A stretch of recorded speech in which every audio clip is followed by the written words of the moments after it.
Maka pertanyaan paling dasar bagi saya adalah, Kiai Haji Imaduddin ini ketika ya mungkin diikuti oleh Syed Khori ini, ketika membatalkan nasab Ba'alawi, maka kita bertanya apa metodologi Anda membatalkan? Apakah metodologi itu dikenal dalam term ilmu nasab atau tidak? Apakah itu bersesuaian atau tidak? Kalau tidak bersesuaian, bahkan bertentangan, dan saya bisa buktikan hampir semua narasi Kiai Haji Imaduddin tentang nasab itu bertentangan dengan teori baku. Ketika sudah nyata-nyata bertentangan dengan teori baku, tidak berdebat dengan saya. Tapi Anda berdebat dengan kitab-kitab nasab itu. Anda berdebat dengan ulama-ulama nasab itu. Yang sudah bisa bawa-bawa teori dalil di dalam ilmu nasab. Padahal dalam ilmu nasab itu, bahasanya itu bayyinah asyariyah. Kita belajar ilmu nasab, baik di dalam fikih maupun di dalam nasab, tidak pernah ada diksi dalil. Kenapa? Karena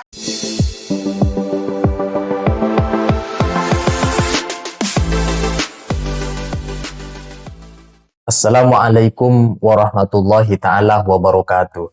Muhibbin Ba'alawi seperti Gus Zaini mengomentari beberapa poin penting yang disampaikan oleh timnya Kiai Haji Imaduddin Usman Al-Bantani mengenai adanya kitab sezaman untuk menjustifikasi, mengafirmasi sosok Imam Ubaidillah sebagai anak Ahmad bin Isa Al-Muhajir.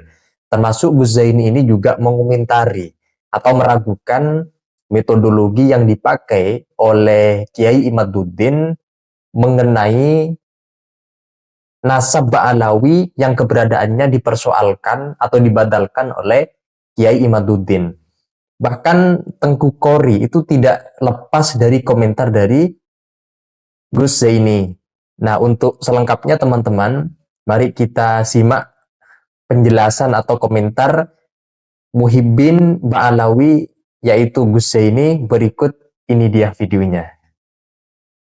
Bismillahirrahmanirrahim. Ya mohon maaf, saya kan tidak tahu aturan debatnya harus ada presentasi. Tetapi saya sudah terbiasa berbicara banyak hal tentang nasab ini. Ini berarti saya belum ini ya, belum membantah Syed Khori ya, tapi saya bernarasi sendiri ya. Jadi belum Nah, kita betul. menanggapi. Ya siap. Iya. Jadi begini. Setiap ilmu itu ada metodologinya masing-masing. Kalau kita bicara nasab, maka kita mengikuti kitab-kitab nasab. Ada fenomena-fenomena, ada nama-nama yang tidak ada di dalam kitab-kitab nasab yang lama. Lalu apakah kalau tidak ada itu disebut batal nasabnya, disebut tidak ada orangnya? Itu semuanya tidak bisa kita jawab dengan asumsi kita, tidak bisa kita jawab. Ini hak saya berbicara masalah diskusi ya. Tidak bisa kita membangun argumentasi, membangun penjelasan-penjelasan atau ini atau itu, mengadopsi teori ini, teori itu, tanpa dikawal oleh metodologi resmi dalam masalah nasab. Maka pertanyaan paling dasar bagi saya adalah, Kiai Haji Imaduddin ini, ketika ya mungkin diikuti oleh Syed Khori ini, ketika membatalkan nasab Ba'alawi, maka kita bertanya apa metodologi Anda membatalkan? Apakah metodologi itu dikenal dalam term ilmu nasab atau tidak? Apakah itu bersesuaian atau tidak? Kalau tidak bersesuaian, bahkan bertentangan, dan saya bisa buktikan hampir semua narasi Kiai Haji Imaduddin tentang nasab itu bertentangan dengan teori baku. Ketika sudah nyata-nyata bertentangan dengan teori baku, tidak berdebat dengan saya. Tapi Anda berdebat dengan kitab-kitab nasab itu. Anda berdebat dengan ulama-ulama nasab itu. Yang sudah dipakai kitabnya, Al-Muqaddimah lah, Al-Usul lah, terus Al-Kafi, Al-Muntahob lah. Jadi jangan dianggap nasab ini satu pembicaraan yang kita bebas berfantasi. Enggak. Dalam nasab ini lengkap. Sampai-sampai ada bab ta'arudnya. Ta'arud itu misalnya maksudnya begini. Seperti yang dibacakan Gus Jazuli itu, ketika dia bilang Yukolo itu kan diragukan oleh Al-Yafi'i di Irak. Saya tantang kan, coba Anda carikan kitab nasab yang mengatakan kalau Yukolo itu diragukan. Ada sebetulnya, cuman Gus Jazuli nggak baca. Dia malah maksa baca kitab fikih. Dalam Muqaddimah nasab ada Yukolo itu. Memang kadang dipakai untuk lil masyhur, tapi dikritik. Itu kesalahan. Yukolo itu litatif, mesti do'if. Tetapi dia kan siapa? Al-Yafi'i. Di mana lokasinya? Di Irak. Bertentangan dengan Az-Zabidi yang semasa yang ada di Yaman. Bagaimana teori nasab? Baladiur rojul muqaddam. Jadi semua ada teorinya. Kalau lalu ini dikesampingkan semua, lalu kita munculkan narasi, gimana kalau nggak ada kitabnya? Ini dalilnya apa? Ini bagaimana? Berarti ini mau meramu ilmu nasab, bukan mau membahas ilmu nasab sesuai dengan patronnya. Kalau dengan lawan diskusi seperti itu, maka saya kira nggak ada artinya. Kita bukan sedang mau membangun ilmu nasab, tapi kita sedang bicara ilmu. Saya kira pembicara dimanapun begitu. Anda di kampus atau di mana, ketika bicara kedokteran, bicara politik, kalau politik nggak tahu ya, mungkin agak bebas ya. Bicara ekonomi, ketika menyampaikan data, ketika menyampaikan teori, itu mesti. Itu teori diambil dari siapa? Kiai Imaduddin itu. Dan Kiai Imaduddin itu seringkali mengatakan ulama-ulama nasab itu tasahul, mereka terlalu bermudah-mudahan. Berarti kan sudah berdiri sendiri toh. Sudah punya teori sendiri, makanya saya bilang mujtahid.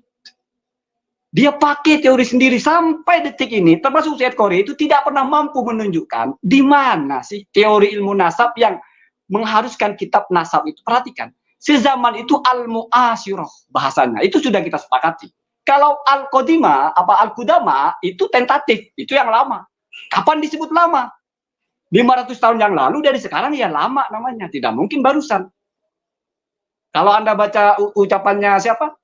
Ibrahim bin Mansur, ya, yang disebut dengan muasir itu atau mutakhirin itu justru di atas abad ke-10. Berarti abad ke-6, abad ke-7, abad ke-8 itu sudah mutaqaddimin namanya. Satu ya. Kalau saya tidak perlu lama-lama ya, cukup ya. Biar lebih masuk ke ini. Kalau untuk Syed Qori, tanggapan saya pertama ya mungkin langsung tektok saja ya. Kenapa kok bisa bawa-bawa teori dalil di dalam ilmu nasab? Padahal dalam ilmu nasab itu bahasanya itu bayyinah asyariyah. Kita belajar ilmu nasab baik di dalam fikih maupun di dalam nasab tidak pernah ada diksi dalil. Kenapa? Karena kalau kita bicara diksi dalil dibawa ke dalam fikih, maka kita tahu adillah asyariyah dalam fikih itu ada berapa. Tidak ada disebut kitab sezaman di situ. Nggak relevan. Kitab, sunnah, ijma, qiyas, maslahah mursalah. Ya, kalau kita disiplin, apalagi tadi bawa-bawa Syarah al-Waraqat, al-Mahalli. Lihat di situ. Apa yang disebut dengan al-adillah asaliyah? Usulul fiqh, kalau dimanai bukan sebagai nama ilmu, tapi dalil-dalil dalam fikih, itu ada berapa dalilnya? Yang mujma' ada 4, yang mukhtalaf ada 11. Nggak masuk bab nasab di situ. Kalau usulul fiqh diartikan sebagai lakob, itu berarti usul di situ mengandung 3 unsur ya. Yaitu misalnya itu adalah kaifiyatul istinbat, halul mustambit ya, dan misalnya ada kaifiyah dan ta'arud dan sebagainya ya. Jadi kalau memasukkan unsur-unsur, ya kita tahu dirilah kita siapa. Kok bisa menganggap ilmu ini sebegitu remehnya gitu, sehingga kita bisa berasumsi sendiri gitu. Dalil ini begini. Ini berarti nggak ada dalilnya. Dari mana nasab butuh dalil? Nasab itu bayyinah syar'iyah. Syarat subut nasab itu bayyinah syar'iyah. Saya bawakan satu teori. Dalam muqaddimah ilmu nasab misalnya ya. Idza asbata an-nasaba as-siqah fal ghalabatu 'ala ad-dhanni lahu bayyinatun walau lam ya'rif al-akhar. Ini kasusnya nasabnya Syekh Abdul Qadir Jailani. Itu ditolak oleh Ibnu Totoki. Lam takum alaihi hujjah, dia tidak punya hujjah, tapi tidak berarti ditolak. Kenapa? Karena ada ulama lain yang mengatakan itu ada hujjahnya. Jadi bayyinah itu bukan lam takum alaihi bayyinah, nggak ada bayyinahnya. Itu ditolak. Tapi kata yang mengarang kitab Muqaddimah itu nggak berarti batal nasabnya. Kenapa? Karena ada ulama lain yang punya bayyinah. Maka kalau sudah ada ulama thiqah yang mengisbat, berarti ghalabatud dzon kita, dia itu sudah punya bayyinahnya. Bukan lalu dalil. Apalagi bicara masalah al-um. Dalam al-um itu Imam Syafi'i menulis berbagai hal. Dan ke bawahnya itu ada ikhtilaful madahib. Ikhtilaf bainal madahib. Ada juga ikhtilaf bil madhab. Jadi Ar-Romli, Ibnu Hajar, Imam Nawawi, Imam Rafi'i, itu berbeda-beda, sama-sama merujuk ke Imam Syafi'i. Makanya ada qaul dohir, qaul adhar. Jadi nggak relevan dengan sezaman. Sezamannya ada beda-beda. Kalau ditarik ke situ ilmu nasab, ini siapa yang bisa mengajarkan atau menunjukkan kepada saya dari mana Anda bisa tarik-tarik masalah isbat nasab? Butuh dalil, lalu dalilnya Anda pahami dalil dalam fikih. Sesederhana itu sebetulnya ya. Cukup ya. Saya tidak pakai materi itu, saya sudah hafal yang begitu. Sudah terlalu Ya, sering. baik. Nah, teman-teman, ini Gus Zaini merupakan salah seorang muhibbin Ba'alawi, atau artinya simpatisan daripada oknum Habib Ba'alawi yang mengakui kesohihan Sadah Ba'alawi. Nah, seperti video yang barusan kita simak, yang beliau sampaikan bahwa dalam persoalan polemik nasab itu tidak memerlukan dalil katanya.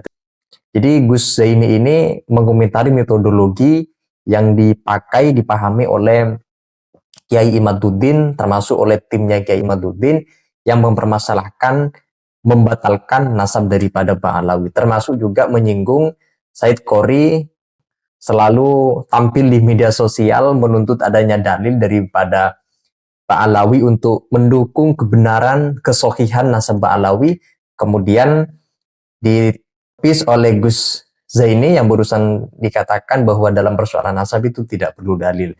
Nah, itu saja teman-teman, kalau ada yang ingin disampaikan terkait dengan komentar penjelasan Gus Zaini yang merupakan salah satu muhibbin Ba'alawi, silakan teman-teman tulis komentar dan pendapat-pendapat kalian di kolom komentar. Sekian dari saya. Wassalamualaikum warahmatullahi wabarakatuh.